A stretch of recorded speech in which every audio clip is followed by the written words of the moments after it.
두 분 다 네. 중개업을 하고 계시네요. 그렇죠. 그러니까 아마 현장에서 그렇죠. 듣는 이야기가 가장 빠르실 것 같은데 그렇죠. 뭐 현장 분위기 이야기부터 좀 해주시면 좋을 것 같습니다. 네. 잘 아시다시피 토제 되고 난 다음에 강남 3구라든지 용산구는 거래량이 좀 줄었고요. 그렇다고 해서 완전히 단절됐다 이거는 아니고요. 찾는 분들은 꽤 있으신데 오히려 매물이 줄었다고 보시는 게 맞아요. 이제 뭐 팔아도 의미가 없고 네. 팔 수도 없는 매물들이 많이 생겼거든요. 네. 그래서 우리가 내년 이제 5월 달부터 이제 양도세 중과 배제가 끝난다 그러면 아마 비슷한 현상이 벌어질 거라고 보는데요. 뭐 그런 게 지금 좀 느낄 수 있다. 그래서 매물 같은 경우는 감소를 꽤 했다라고 볼 수 있습니다. 특히나 네. 전세 매물은 최근에 계속 줄어들고 있는데 매매 매물은 계속 늘어났었거든요. 그런데 9만 건 넘다가 지금 8만 3천 건인가 저번 주 금요일 날 확인했는데요. 그 정도 되는 것 같아요. 그래서 매물은 계속 줄어들고 있다.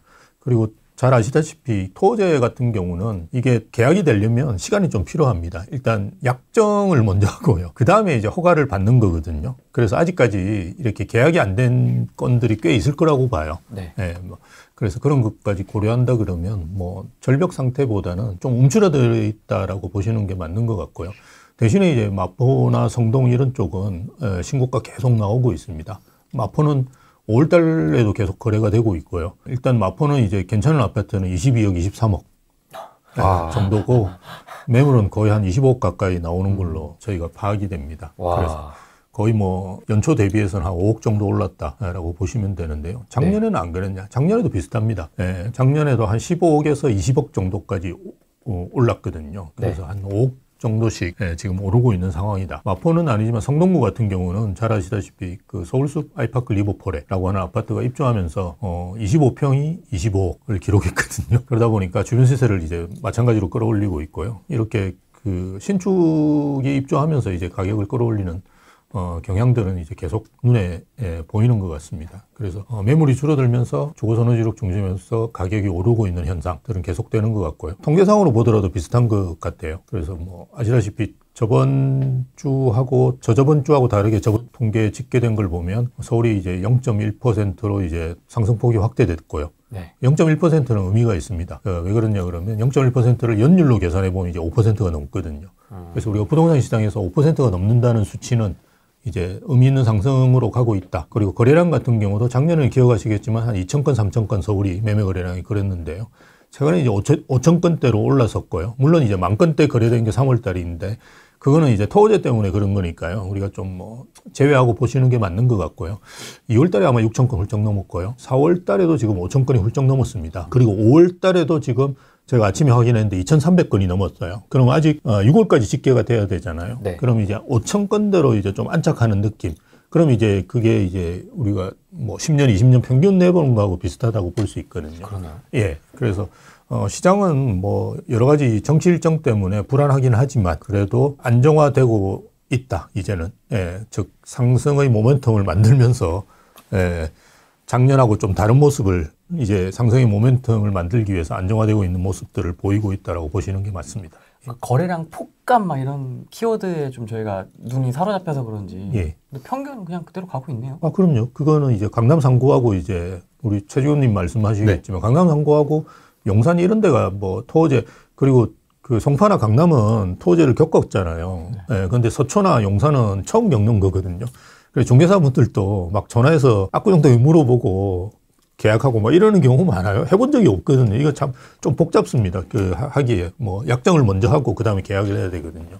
그래서 그런 상황이기 때문에 좀 주춤하는 부분은 있는데요. 그 외에는 시장은 정상적으로 지금 잘 돌아가고 있다고 보시면 돼요. 네, 근데 항상 심 교수님 말씀하시는 게 저랑 의견이 거의 한 90% 일치해가지고 네. 저도 항상 뭐 특별히 드릴 말씀이 없는데 아까 이제 말씀하셨듯이 이제 토지거래 허가제가 이제 있다 보니까 그거를 이제 중개사분들이 아까 말씀하셨듯이 해본 분도 있지만 또 안 해보신 분들이 많다 대부분. 보니까 이제 되게 좀 이렇게 헤매시는 경우도 많이 있고 또 이제 그것 때문에 좀 문제가 되는 케이스들도 있었어요. 그러니까 예를 들면은 그 이제 같은 토지거래 허가 지역의 아파트인데 또 이제 거기 아파트가 있으면은 조합원 제일 승계가 안 되는 거거든요. 특히나 이제 투기과열지구 같은 경우에 이제 5년 거주 10년 보유 물건만 나와야 되기 때문에 매물 자체가 없는 이유도 이제 그런 물건이기도 하거든요. 그러니까 네. 투기과열 지구는 5년 거주 10년 보유 1주택자만 할 수 있는데 이분들이 1주택이 아니라 2주택이면 또 이제 재건축 조합 지위 승계가 안 되는 거예요. 이제 그런 거를 또 모르고 혹은 이제 이런 경우가 있는 게 상가 하나 있고 이제 재건축 단지가 있는데 이 상가도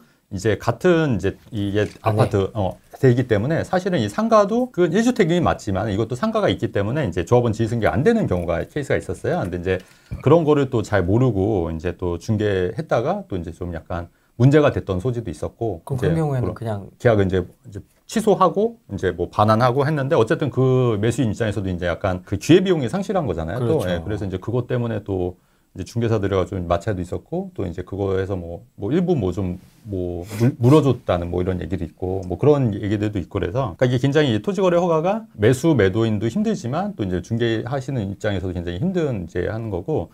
특히나 이제 이런 게 보면은 이제 매수인 입장에서는 번거롭잖아요. 또 이제 실거주도 해야 되고 토지거래 허가도 받아야 되고 국가에서 이제 허가를 내줘야 되니까 또 매도인 입장에서도 이걸 또 마음대로 팔래야 팔 수가 없는 거니까 여러 가지 제한 조건이 있으니까. 그러니까 예를 들어서 뭐 조합원 지위승계가 안 되는 그런 물건들은 또 애당초 팔 수가 없는 거거든요. 그러니까 시장에 매물이 오히려 더 안 나오니까 가격이 더 오르는 기형상이 또 발생하는 거예요. 그러니까 팔고 싶어도 못 팔지 않습니까? 그러니까 매물이 없으니까. 말씀하신 대로 지금 강남 3구나 용산 같은 경우 이게 이제 매물 자체도 거래도 안 되지만 호가는 이제 계속 올라가고 있고 매물 자체가 없다 보니까 또 살려는 사람들은 계속 수요가 있다 보니까 계속 호가가 계속 올라가고 있는 추세고요. 그 신고점에 계속 이제 거래가 되고 있는 거고 아까 말씀드렸듯이 뭐 성동구라든가 과천이라든가 뭐 이런 쪽으로 뭐 이렇게 온기가 좀 마포구라든가 이렇게 온기가 이제 퍼져 나갈 거를 어느 정도 예상했는데 실제로도 지금 그렇게 되고 있잖아요. 그러니까 최근에 그래서 또 정부에서 지금 얘기가 나오는 게 토지거래 허가를 뭐 확대하겠다. 뭐 이런 얘기도 있는데 이렇게 되면 될수록 시장은 약간 더 풍선 효과로 계속 퍼질 수도 있는데 그건 좀 이따 뭐 얘기하긴 할 건데 간단하게 보면 그래서 그런 부분이고 근데 또 한편으로는 매수세도 지금 좀 약간 관망하고 있는 추세긴 해요. 그러니까 호가가 있고 또 호가가 많이 올랐고 매물 자체가 많이 없다 보니까 매수하시는 분들도 일단은 대선 끝나고 어떻게 될지 모르니까 대선 끝나고 이제 정권이 어떻게 바뀌냐에 따라서 매수를 할지 뭐 이렇게 좀 관망하고 있는 그런 스탠스를 지금 갖고 있긴 합니다. 네. 지금 토지거래 허가가 되어 있는 상태임에도 불구하고 실거주자들이 여전히 수요가 많이 있나 봐요. 강남 쪽 그 비싼 아파트들도. 예, 일단 강남은 찾는 분이 더 많긴 해요. 지금 매물에 비해서. 지금도.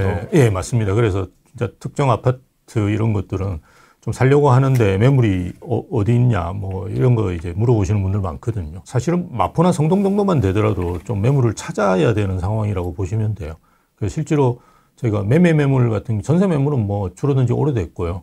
매매 매물도 지금 상당히 줄어들고 있다. 그래서 한 달 전을 비교해 볼 때 한 4, 5% 줄었어요, 서울이. 그래서 9만 건 넘다가 지금 그 8만 건대로 떨어졌거든요. 8만 3천 건 정도 됩니다. 근데 이거는 뭐 여러분들 내년 5월 이후의 부동산 시장을 예측해 볼 수 있는 좋은 지표가 될 수 있다고 봅니다. 왜 어떻게? 문재인 정부 때 가격이 오른 가장 큰 이유가 매물이 없어졌기 때문이거든요. 그리고 양도세 중과되면 아시다시피 뭐 제일 양도세 많이 내면 82.5%는 되는데 그러면 다 그냥 매물 걷어들이고 안 팔죠. 5년 버티자. 뭐 이렇게 되면서 이제 매물이 줄어든단 말입니다. 근데 그때보다도 훨씬 더 심각한 상황은 잘 아시다시피 신규 매물도 없어요, 이제. 그러니까 신축으로 입주하는 아파트가 우리가 2026년, 27년, 28년 정부에서 무슨 말을 하든지 간에 한 2만 5천 정도밖에 안 되거든요. 제가 30년 동안 부동산 시장을 봐왔는데요. 3년이 아니라 1년에 2만 건대도 보기 힘들어요. 근데 지금 3년 동안 서울에 입주하는 아파트가 2만 5천 건밖에 안 되거든요. 대구하고 비슷한 수준이라고 생각하시면 돼요. 그러니까 그런 상황이다 그러면 정말 심각한데 거기다가 기존 매물까지 이제 사라지는 거거든요. 예. 뭐 그러니까 최악의 경우를 우리가 고려해야 되니까요. 민주당에서 만약 집권한다 그러면 내년 5월 9일 이후로 양도세 중과는 그대로 가겠죠. 예. 원래 그 스탠스를 가진 분들이니까 그렇게 된다 그러면 연장 안 하고요? 연장 안 하고 이제 중단시키고 양도세 중과. 물론 이제 그거는 그냥 시행규칙 뭐 내규 이런 거기 때문에 집권하자마자 할 수는 있어요. 근데 그렇게까지 할 것 같지는 않고요. 근데 내년 5월까지 되면 뭐 자연스럽게 이거는 뭐 양도세 중과해야 되는 거 아니냐. 그리고 아마 그 사이사이 가격들이 조금씩 오를 거거든요. 저희가 판단할 때는. 그렇다 그러면 양도세 중과로 갈 거예요. 그러면 이제 매물이 기존 아파트 매물 사라지고 신규 입주 물량 없어지고 이거 문재인 정부 때보다 더 심각한 상황이 벌어질 수 있는 거죠. 저 말하고 싶은 거랑 뭐 워낙 일치하셔가지고 이것도 90%는 일치합니까? 95% 95% 일치하고요. 그래서 제 생각은 그런 것 같아요. 이게 그리고 이제 지금 심리가 어떠냐면 지금 예전에는 솔직히 우리 심 교수님도 아시다시피 뭐 사실 20년 전만 해도 이렇게 강남에 대한 그런 선호도가 지금처럼 높지는 않았잖아요. 맞습니다. 근데 이제 그게 이제 문재인 정권 때부터 시작해서 제가 볼 때는 강남에 무조건 진입해야겠다는 그런 잠재 수요가 이제 어마어마해졌다고 봐요. 특히 강남, 특히 서울에 이제 진입하려는 수요가 어마어마해져 있고 지금처럼 이렇게 강남에 진입하려고 하는 수요가 저는 역대 최고라고 보여지거든요. 그러니까 17년 8월 2일 이전에는 이 정도는 아니었거든요. 그럼요. 예, 예. 네, 이 정도로 막 이렇게 그리고 10년 전에만 해도 이 정도도 아니었어요. 근데 지금은 사람들이 다 강남 하고 심지어 뭐 지방에 있는 유지들도 다 강남에 오고 싶어 하는 욕구가 이 잠재 수요가 어마어마하게 지금 있다는 얘기예요. 근데 어떻게든 하나 사놓으려고. 그렇죠. 근데 이제 지금 토지거래 허가로 일시적으로 이렇게 눌러놨지 않습니까? 네. 근데 이거를 잠재 수요를 그렇다고 그리고 이제 사람 심리가 뭐냐면 왜 우리 하지 말라고 하면 더 하고 싶잖아요. 더 하고 싶은 거예요, 사람들이. 그러니까 무조건 정부에서 자꾸 토지거래 허가하고 하니까 이 심리가 나 더 해야겠다. 이런 심리가 이제 발동하다 보니까 이 잠재 수요가 엄청나게 지금 커져 있는 상황이거든요. 그래서 이거를 이게 그래서 이제 그게 얼마 전에 그게 발견이 됐냐면 토지거래 허가 해제가 되니까 어마어마하게 사람들이 진입했잖아요. 네. 잠깐. 그러니까 이 수요가 대기 수요가 어마어마하게 있는 거예요. 아직도 가격이 올라도 지금 대기 수요가 있는 건데 이게 이제 계속해서 토지거래 허가로 묶다 보면은 제가 항상 이것도 되게 강조를 많이 했고 경고를 많이 했잖아요. 토지거래 허가하면 이게 용수철처럼 누르는 효과가 있기 때문에 용수철 얘기했죠. 네, 언젠가는 튀어 오르기 때문에 걷잡을 수 없다. 근데 이제 방금 말씀하신 것처럼 신규 입주 물량도 많지가 않은 상황에서 지금 또 양도세 중과해서 매물까지 이제 줄어든다고 하면은 이 잠재 수요는 계속 커질 텐데 과연 이거를 어떤 식으로 대처를 할 거냐. 저는 정말 이게 좀 궁금하기도 하고 그런 측면에 있어서 지금 뭔가 좀 이 방송을 보시는 분들도 좀 그런 거에 대해서 좀 생각을 갖고 좀 미래 계획을 좀 준비하셔야 되지 않겠냐 이런 생각이 좀 드는 거죠. 그래서 이제 공급을 어떻게 손 쓸 수 없으니 네. 야 수요를 잡자. 가계부채를 때려잡겠다. DSR 3단계. 네. 필요하면 이제 네. 4단계, 5단계, 네네. 6단계 그렇죠. 할 수 있겠죠. 그래서 한편 저도 이런 게 이게 7월부터 하다 보니까 제가 볼 때는 대선이 6월 2일이고 그리고 7월 달에 DSR 시행 전에 뭔가 좀 움직이려고 하는 수요가 좀 저는 분명히 있을 거라고 봐요. 이제 얼마 안 남았으니까 지금 어쨌든 지금은 일단 대선을 좀 보고 나서 결정하자 이런 수요가 좀 있고요. 이왕이면 DSR 전에 해서 대출을 좀 많이 받는 게 유리하지 않습니까? 그렇기 때문에 6월 달부터는 좀 제 개인적인 의견은 좀 이때부터 좀 이렇게 매물이 조금 더 좀 늘어나지 않을까. 그러니까 매물이 수요가 늘어나지 않을까. 그래서 거래가 좀 더 좀 늘어나지 않을까 이런 생각이 들고 그러면 또 정부에서는 이제 그때 돼선 또 이제 바뀌겠죠. 근데 스탠스가 뭐 아까 얘기했듯이 뭐 DSR 뭐 2단계, 3단계 그렇게 되면은 일시적으로 이렇게 멈춘 용수철처럼 이렇게 누른 효과는 있겠지만 누른 만큼 또 그만큼 더 튀어나오는 부작용이 있기 때문에 과연 그거를 또 어떻게 이제 해결할 건가 이런 게 좀 이제 관건이긴 한 것 같아요. 대선이라는 거를 누가 되느냐, 그러니까 정치 일정이라는 건 누가 되느냐보다는 그게 끝나느냐 안 끝나느냐가 저는 더 중요하다고 보고요. 우리가 작년에 이제 총선 때 민주당이 압승을 했지만 사실은 끝나고 난 다음에 가격이 훨씬 올랐고 거래가 늘었거든요. 그래서 그런 걸 고려해 본다 그러면 만약 민주당이 집권한다고 하더라도 저는 거래는 늘 거라고 봐요. 최진호님 말씀하신 것처럼 거래는 늘 거고요. 그리고 스트레스 DSR 3단계 시행으로 인해서 그걸 이제 좀 땡겨가지고 미리 살려고 하는 분들이 또 움직이잖아요. 그래서 그거하고 맞물린다 그러면 저는 5월 달에도 많이 거래가 있지만 6월 달에 7월 달까지 거래는 상당히 늘 거다. 그럴 수밖에 없는 상황이니까 그에 맞춰가지고 본인이 가지고 있는 뭐 자산 포트폴리오 같은 것들을 좀 조정하시는데 활용하시는 게 좋다. 그래서 올해하고 내년 5월 9일까지죠. 여러 가지 이제 이슈들이 있는데요. 그런 이슈들을 잘 판단하셔가지고 움직이시는 게 좋을 것 같아요.